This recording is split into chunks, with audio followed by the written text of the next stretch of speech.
Christian King Combs, the son of the legendary rapper and music mogul Diddy, now finds himself at the center of a legal storm. While his father has faced multiple lawsuits in the past, this time it is Christian who has taken the spotlight as the main defendant in a new civil lawsuit. The woman behind the accusations claims that Christian played a key role in an incident that has stirred conversations, not just because of the accusations, but because of his father's controversial past. Hello, Diddy, Puffy Daddy Combs.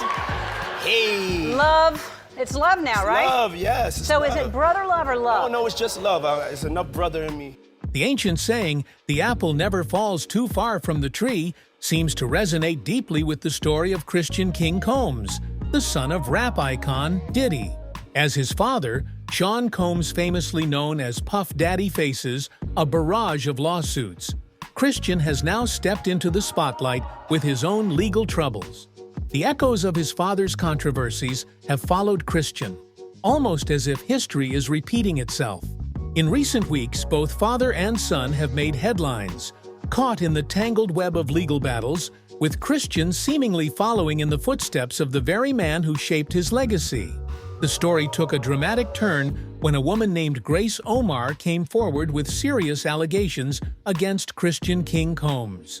In a lawsuit that shocked many, Grace claimed that Christian had forced himself on her, a troubling accusation that cast a dark shadow over the young star.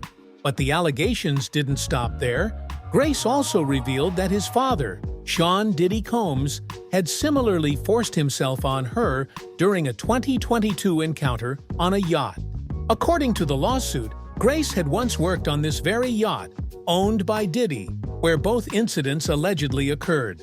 As Grace Omar stepped into the legal arena, her lawsuit against Christian King Combs unveiled a web of distressing allegations that intertwined with the ongoing legal battles faced by his father, Sean Combs. Grace claimed that while she was working aboard Diddy's opulent yacht, Christian forced himself on her, an incident that reportedly occurred just days before the extravagant New Year's Eve yacht party hosted by Diddy, which was to be attended by numerous celebrities. The lawsuit not only detailed the traumatic experience Grace endured, but also highlighted the emotional distress she suffered while trying to perform her job amidst such chaos. Furthermore, Grace pointed fingers at Sean Combs, accusing him of playing a pivotal role in the events that unfolded, suggesting that as the yacht's owner, he aided and abetted his son's alleged behavior. In the unfolding saga surrounding the allegations against Christian King Combs, his lawyer vehemently defended his client, declaring the claims to be baseless and the work of a desperate fabrication by Grace Omar and her attorney, Tyrone Blackburn. With a firm resolve, he announced plans to file a motion to dismiss the lawsuit, aiming to clear Christian's name amidst the swirling controversy. However, Blackburn was quick to counter with a sharp retort, stating, "Like father, like son." His words echoed through the courtroom, laden with implication and disdain. Blackburn expressed that bringing the lawsuit against Christian was not a source of joy or satisfaction, but rather a necessary step to address what he perceived as a troubling inheritance of behavior from Sean Combs. Grace's narrative took a chilling turn as she recounted her experience with Christian King Combs, claiming that he had given her a substance that altered her state of mind, leaving her feeling unlike herself. This unsettling encounter was said to have unfolded in the yacht studio, a location now forever tainted by the alleged events. In a bid for justice, Grace's lawsuit included transcriptions of audio recordings, presenting them as crucial evidence of her ordeal. These recordings captured her steadfast refusals to the advances made by Diddy's son, a testament to her struggle against the situation she found herself in.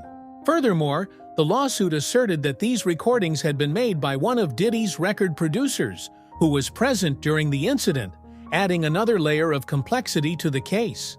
Grace's role as a steward on Diddy's luxurious yacht was both demanding and illuminating, as she spent countless hours serving drinks and dinner to an array of high-profile guests from 600 PE. Mem.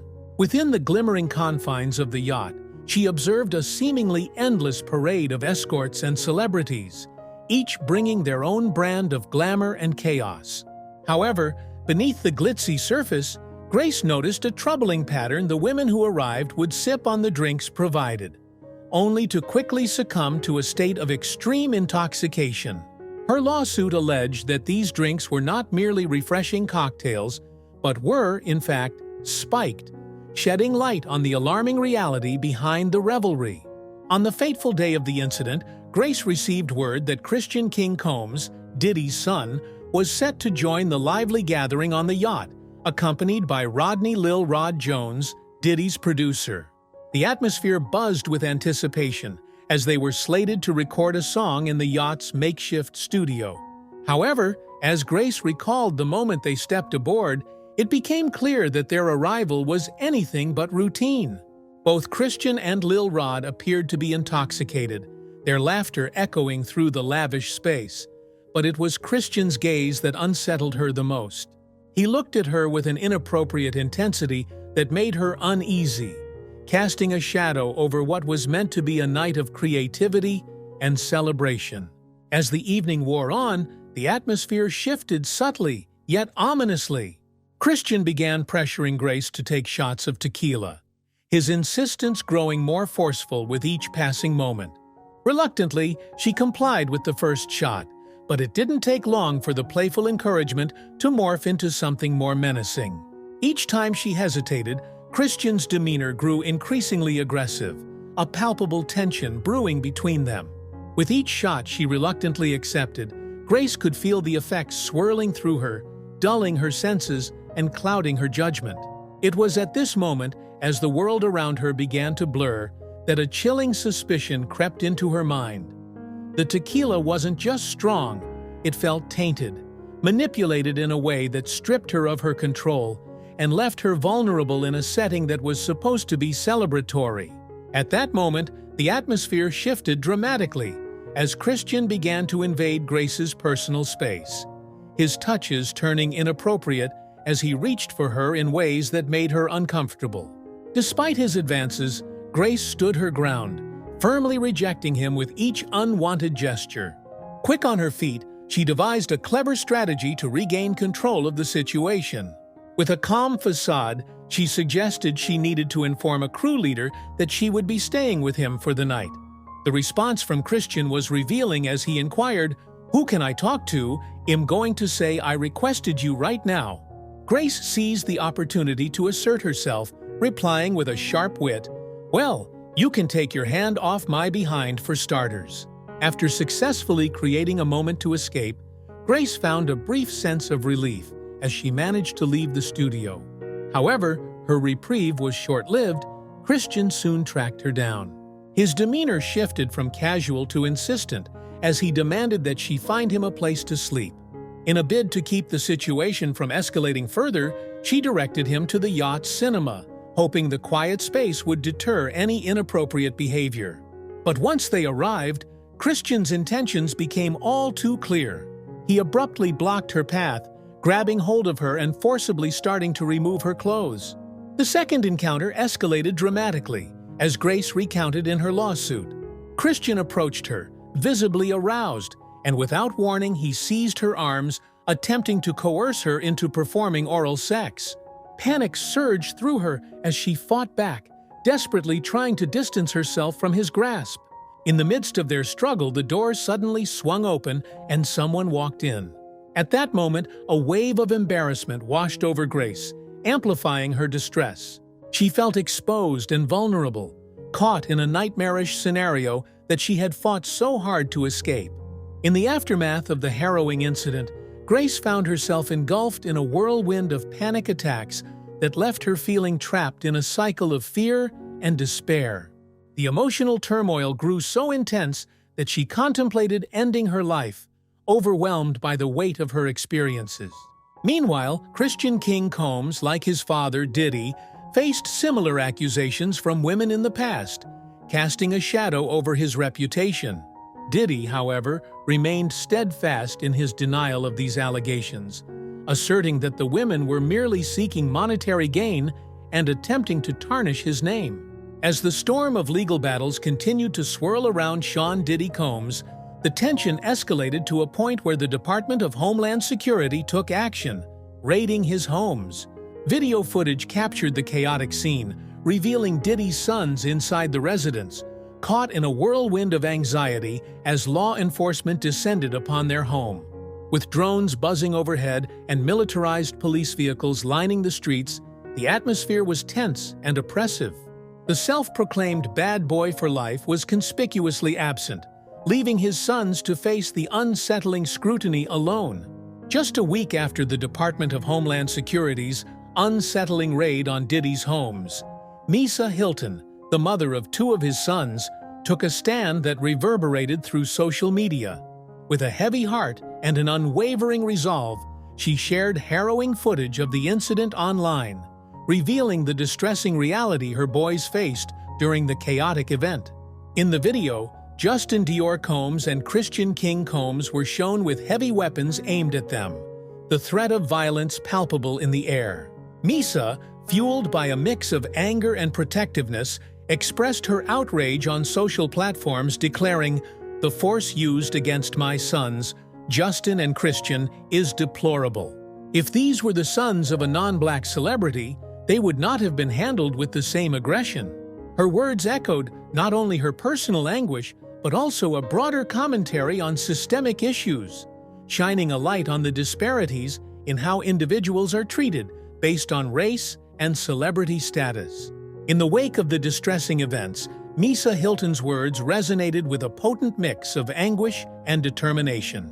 She continued her passionate outcry, asking, "Did Justin need several laser beams from firearms pointed at his chest? Did Christian need a gun pointed at the back of his head while he was handcuffed? How many times have we seen young, unarmed black men not make it out of these situations alive?" Each question she posed was steeped in the weight of countless similar injustices, a stark reminder of the racial disparities that plagued their treatment. Her outrage burned brightly as she denounced the attempt to humiliate and terrorize these innocent young black men, labeling it despicable. Misa's commitment to her sons and the broader cause of justice became a rallying cry, vowing to leverage every imaginable resource to fight against such injustices. In the aftermath of the raids, Diddy's sons found themselves in a harrowing situation that would leave an indelible mark on their lives. Although they were briefly detained, no charges were brought against them, leaving a cloud of uncertainty hanging over their heads. The brothers endured this ordeal alone, their father, Sean Diddy Combs, absent when they needed him most. As whispers began to circulate, it became clear that the streets were abuzz with criticism. Many felt that Diddy should have been present to face the consequences of his actions, rather than allowing his sons to bear the weight of his troubles. In a twist of events that would send shockwaves through the family, Christian King Combs found himself at a crossroads just days after the dramatic raid on his father's home. Fueled by anger and a sense of betrayal, he channeled his emotions into a new song track that was initially intended as a fierce rebuttal to those who dared to speak ill of his father, Diddy. However, what emerged was far more complex. Instead of merely dissing his father's critics, Christian began to weave a tapestry of family secrets into his lyrics, sparking a wave of speculation among listeners and fans alike. The true meaning behind his words remained shrouded in mystery, leaving many to wonder if these lyrics were indeed a revelation of hidden truths or simply the passionate outpouring of a son grappling with the weight of his family's legacy. As the beat pulsed through the speakers, Christian King Combs unleashed a lyrical storm that captivated and bewildered listeners alike. In the track, he crooned a striking line, "Knock them walls down like when them fetty boys ran in both of our cribs. Too bad they ain't know we bought the one next door, 'cause that's the one they missed." At first glance, these words seemed like an anthem of defiance, a tribute to resilience amidst adversity. However, beneath the bravado lay a web of speculation, as fans began to ponder whether Christian was inadvertently airing his family's dirty laundry. Was he merely recounting a tale of resilience against the backdrop of a tumultuous lifestyle? Or had he crossed an invisible line, hinting at secrets that should have remained buried? In a dramatic turn of events on September 16, 2024, Sean "Diddy" Combs, the formidable founder of Bad Boy Records, found himself behind bars at the notorious Metropolitan Detention Center, awaiting trial. This was a moment that seemed almost surreal, as the music mogul, known for his larger-than-life persona and influence in the industry, now faced a stark reality. According to his legal team, Diddy had shown a willingness to cooperate with the authorities, even voluntarily relocating to New York in anticipation of the charges looming over him. His lawyer painted a picture of a man steadfast in his conviction, asserting, "These are the acts of an innocent man with nothing to hide, and he looks forward to clearing his name in court." In a chilling revelation, prosecutors painted a dark picture of Sean "Diddy" Combs, alleging his involvement in a range of heinous crimes, including bribery, kidnapping, forced labor, and various other offenses. They contended that the man known as Puff Daddy was not merely a celebrity, but the orchestrator of a more extensive criminal enterprise that had been preying on women for an extended period. According to the prosecutors, this alleged operation was characterized by threats of violence, which were wielded to coerce vulnerable women into participating in substance-fueled orgies with male escorts. The gravity of the accusations deepened as it was claimed that Diddy's own staff played an integral role, arranging and facilitating travel for the victims to these sordid gatherings, aptly dubbed freak-offs. In the aftermath of the alleged parties, a disturbing pattern emerged. The victims were reportedly administered intravenous fluids by Diddy's team, ostensibly to help them recover from the overwhelming experiences. Prosecutors painted a troubling picture, suggesting that Diddy recorded his intimate encounters, wielding the footage as a tool of intimidation to silence his victims. The chilling implications of such actions sent ripples through the narrative, transforming it into a tale of power dynamics and coercion. Yet, amid the unfolding drama, Diddy's attorney, Mark Agnifilo, stood firm, asserting his client's innocence. He contended that all interactions were consensual, casting a shadow of doubt over the prosecution's claims and highlighting the complexities of consent in high-stakes situations. As Diddy navigates the stormy waters of legal challenges, his son, Christian, has been carving out his own narrative in the public eye. Unfazed by his father's indictment, Christian stepped into the spotlight, showing his support for his girlfriend, Raven Tracy, at her vibrant event titled Body by Raven Tracy. The occasion unfolded like a scene from a movie, filled with laughter and camaraderie, as Tracy took to Instagram to share glimpses of their day. Her posts painted a picture of love and loyalty, culminating in one particular image that captured the essence of their bond. Accompanying the snapshot, she boldly declared, "Y'all know I love my man. I love my man. I love my man. Don't play with me." Just days before Christian King Combs embraced the joy of supporting his girlfriend, he found himself in the somber halls of justice, standing alongside 7 associates at the courthouse. Their mission was clear: to gather information on his father's legal troubles following Diddy's court appearance on Tuesday, September 17th. They made their way to the 5th-floor arraignment room, where the tension hung thick in the air. On that day, the 14-page indictment titled United States of America vs.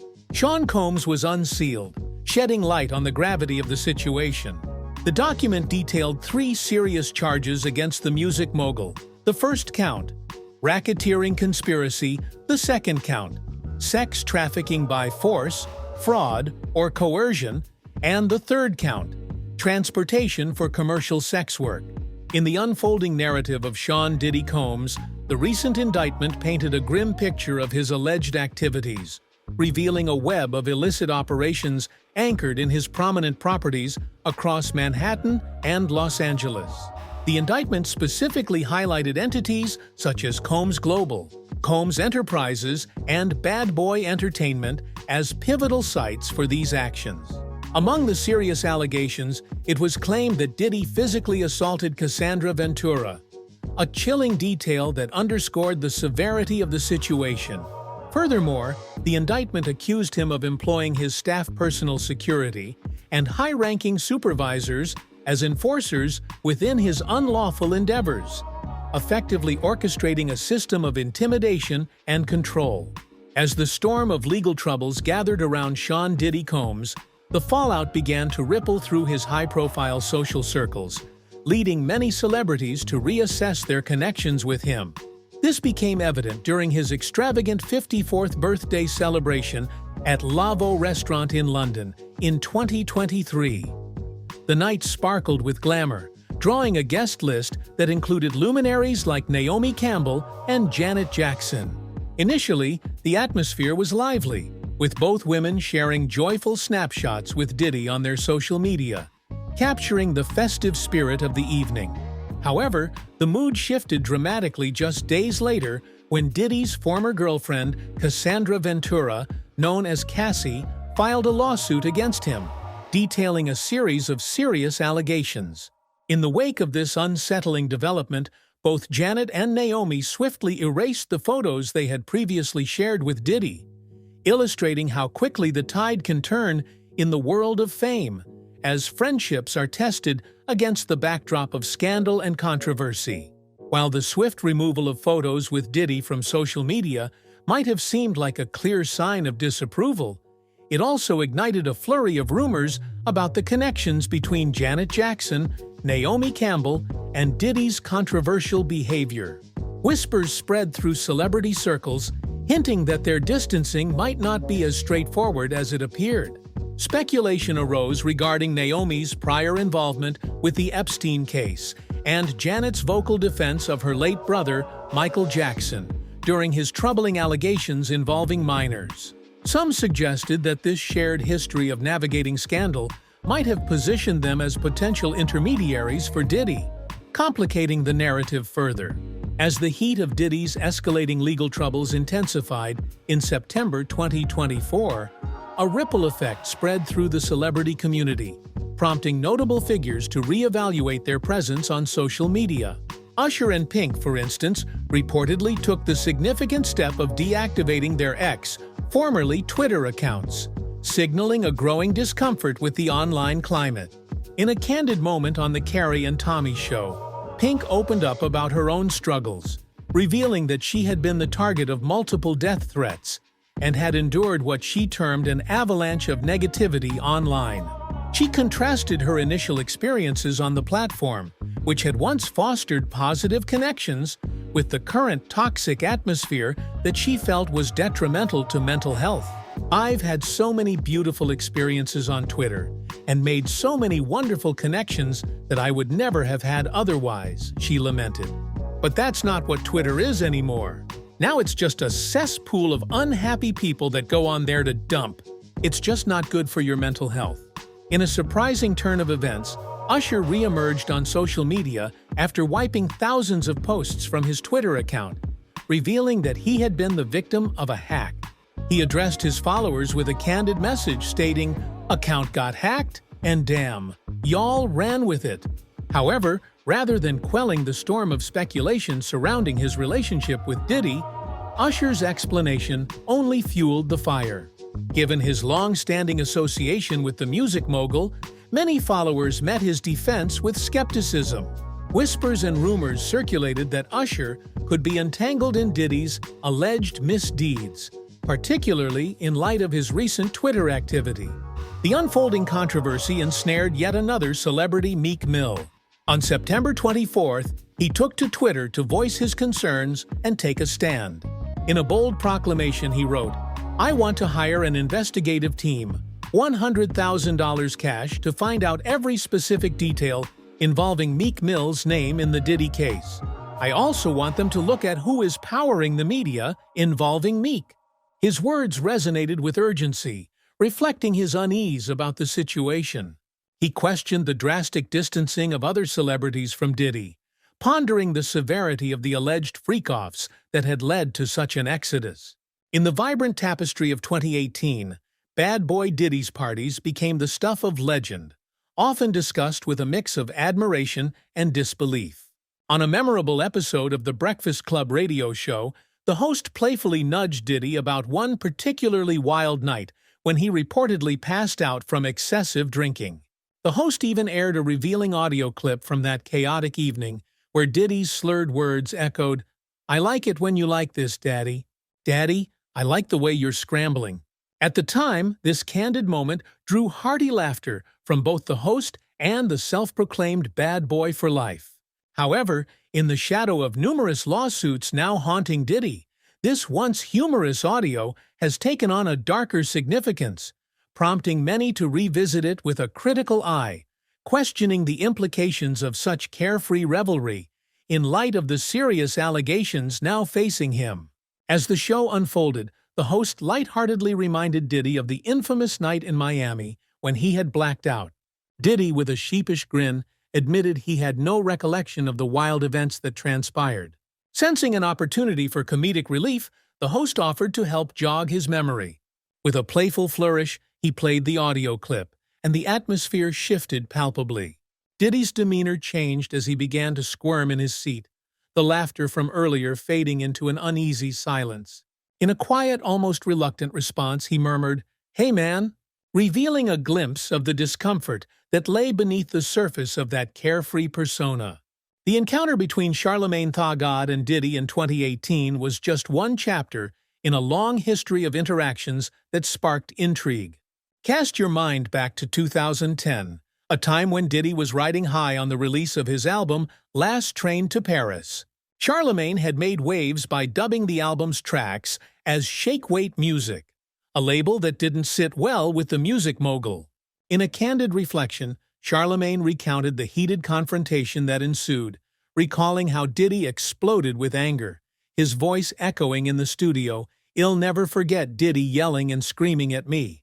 He recalled the moment with a mix of nostalgia and realization, admitting that he was still grasping the influence of his platform. "This is when he dropped the album, and I gave him Donkey of the Day for that album," he said. Diddy stormed into the station, fuming, demanding, "Go out the back door, Charlamagne." Their eventual conversation revealed Diddy's frustration as he implored, "Bro, you can't do that on my first week." As the dust settled on the shocking footage of Diddy's alleged assault on Cassie, Charlamagne Tha God felt compelled to raise his voice once more. No longer the brash host dishing out jabs at a music mogul, he transformed into a passionate advocate against a much graver issue: domestic violence. With unwavering conviction, he declared, "The issue is domestic violence. The issue is exactly what I said about men not doing the proper work on themselves, and they're dealing with a lot of pain, a lot of hurt, and a lot of unhealed trauma." His words resonated deeply, urging society to confront the uncomfortable truths surrounding emotional pain and the ripple effects it has on relationships. At the heart of the swirling allegations against Diddy lies the notorious concept of freak-offs, rumored sexual escapades that have ignited a firestorm of conversation and curiosity. Flashing back to the early 2000s, when Sean Combs, famously known as Puff Daddy, was riding high on his fame, he was often seen surrounded by a lavish entourage of about 25 individuals at the Seventh Heaven strip club in Tokyo. It was here that the scene took a provocative turn. Diddy reportedly beckoned a topless dancer named Rachel Kennedy, who would later share her memories with the New York Post. With a mix of intrigue and excitement, Rachel recounted that pivotal night, saying, "He was asking for me, and we started drinking and talking. We hit it off. We're talking, and he invites me and my friends back to his hotel for a party. I took the girls with me, and we went to Diddy's hotel." As Rachel stepped into the hotel room with her two friends, a palpable tension hung in the air. To her surprise, it was just Diddy waiting for them, a solitary figure in a robe, the gleam of a champagne bottle cradled in his hand. In that fleeting moment, the vibe shifted, signaling that this would be no ordinary gathering. It would be a private affair steeped in secrecy and allure. Rachel recalled that the atmosphere was charged, filled with excitement and a hint of danger, as they partied and indulged in cocaine, even as Diddy abstained from their choice of revelry. With a sense of naivety, she listened as he claimed he only smoked weed at that time, further entrenching the illusion of a casual soiree. "We were partying, doing coke. I never saw Diddy doing coke. He said he only smoked weed at the time," she reflected, unaware that this encounter would mark the beginning of a notorious chapter in her life, one that would later be dubbed freak-offs. In the late 1990s and early 2000s, Sean Combs, better known as Diddy, stood as a towering figure in the music industry, a titan whose global hits like "I'll Be Missing You" and "Bad Boy for Life" echoed in the hearts of millions. His meteoric rise to fame was punctuated by both triumphant achievements and troubling controversies, including a notorious nightclub shooting in 1999 that cast a shadow over his illustrious career. Beyond his musical prowess, Diddy emerged as a savvy entrepreneur and record label executive, carving out his niche as a major player in the hip-hop scene. His name was synonymous with success, partly due to his high-profile relationship with Jennifer Lopez, often celebrated as one of the most beautiful women in the world.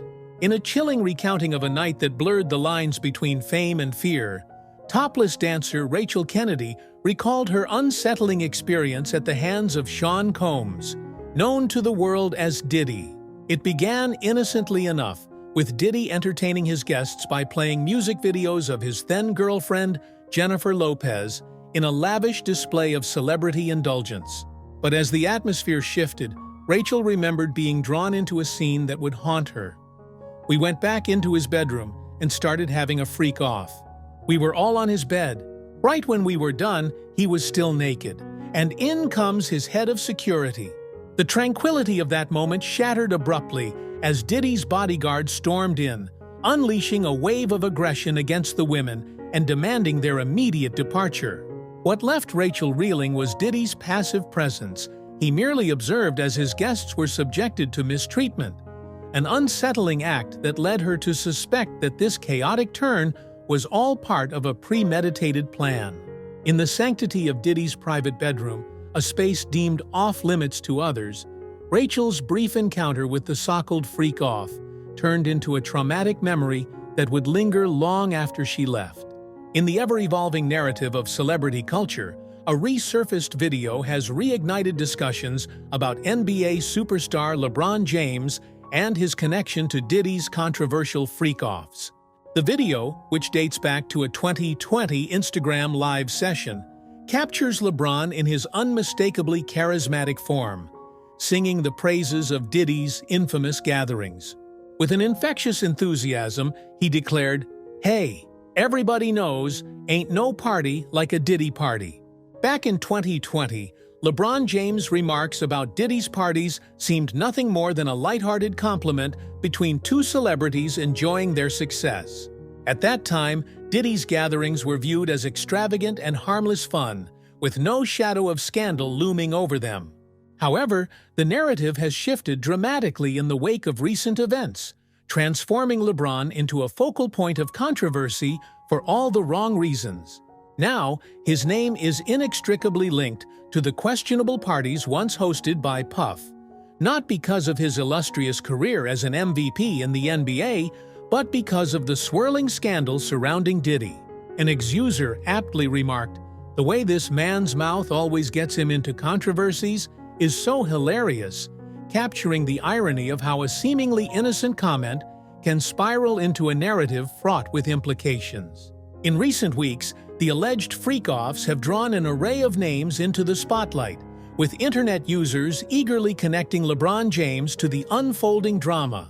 As the narrative continues to evolve, a new twist has emerged: a report from a Homeland Security agent revealing that video footage has been recovered, potentially shedding light on who attended these notorious gatherings. While it seems improbable that these videos will ever see the light of day, whispers have begun to circulate that Kim Porter, the late mother of Diddy's children, may have kept copies for herself. Such a revelation could dramatically alter the public's understanding of the events surrounding these parties, posing questions about accountability and involvement. On September 22, 2024, an ex-user known as Shadow of Ezra took to social media to drop a bombshell revelation Kim Porter had reportedly stumbled upon hidden sex tapes in a vault belonging to Sean Combs, better known as Diddy. According to the Post, after discovering these tapes, she made copies to protect herself as she sought to distance herself from Diddy amidst growing concerns that he was coercing her into staying in the relationship. Tragically, shortly after this discovery, Porter passed away from pneumonia, a loss that sent shockwaves through her family and friends. However, they remain skeptical about the circumstances surrounding her untimely death. The shadow of suspicion looms over Diddy, with Porter's family convinced that he played a sinister role in her demise. On the same day, September 22, 2024, the exuser known as Shadow of Ezra continued to stir the pot with another eye-opening post, this time delving into a scandalous event from 2014 involving Khloe Kardashian. According to the account, Khloe had planned to catch a 530 mem flight after attending a wild party hosted by Diddy, only to be met with a shocking scene as she prepared to leave. To her astonishment, she discovered that the revelers at the party were completely unconscious and, shockingly, naked. This chaotic and debaucherous gathering was alleged to be one of Diddy's infamous freak-offs, painting a vivid picture of a night that spiraled out of control. On September 17, 2024, the atmosphere in the courtroom was charged with anticipation as hip-hop mogul Diddy faced a pivotal moment in his legal battle. District Judge Andrew Carter, overseeing the proceedings, delivered a significant ruling Diddy would remain in custody while awaiting trial, a decision that underscored the gravity of the allegations against him. Although the judge refrained from setting a trial date, the focus of the prosecution was crystal clear. Emily Johnson, one of the prosecutors, highlighted that the notorious freak-offs lay at the heart of the case. She presented a harrowing piece of evidence that sent shockwaves through the courtroom, a text message from one of Diddy's alleged victims, detailing a traumatic encounter. "I have gaping cuts, you hit me in the head 2 times. I'm not a rag doll. I'm someone's child." As the courtroom proceedings unfolded, Emily Johnson, the prosecutor, presented compelling evidence that hinted at a troubling strategy employed by Diddy in the wake of serious allegations. She informed Judge Carter that in the 10 months following the public revelation of Cassandra Ventura's, popularly known as Cassie, accusations against him, Diddy had allegedly tried to interfere with the investigation. Johnson revealed that the hip-hop mogul had reached out to key witnesses, a move that raised eyebrows and fueled speculation about his intentions. With unwavering conviction, she articulated that Diddy had contacted victims in a bid to manipulate their narratives, attempting to convince them that their encounters with him were consensual sexual acts. In the charged atmosphere of the courtroom, tension hung palpably in the air as Diddy's attorney, Mark Agnifilo, put forth a bond package that aimed to secure his client's release while awaiting trial. The proposal included Diddy's extravagant $48 million Miami residence as collateral, a testament to the hip-hop mogul's considerable wealth and status. However, the judge remained unconvinced, firmly rejecting the offer. His apprehensions stemmed from the possibility that Diddy might exploit his connections to manipulate the unfolding case. The judge voiced concerns that the mogul could utilize coded messages through his close associates, orchestrating actions from the shadows in an effort to undermine the legal process.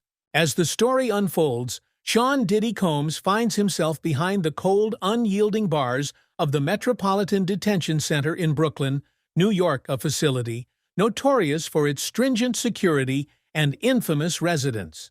Here, Diddy has pled not guilty to the serious charges looming over him, facing the harsh reality of being denied bail not once, but twice.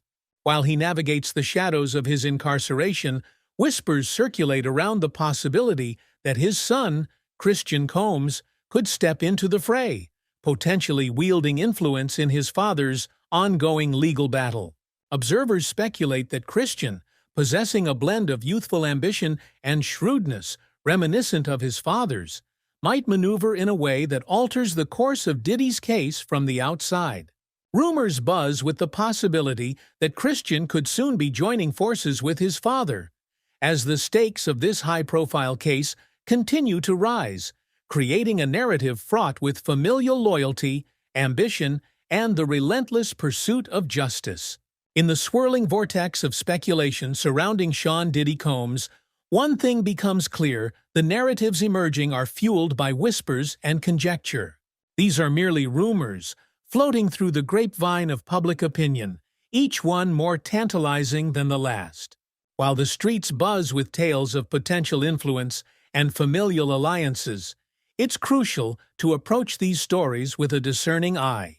After all, in the realm of celebrity and scandal, truth often dances hand in hand with fiction, leaving many to wonder what lies beneath the surface of these captivating claims.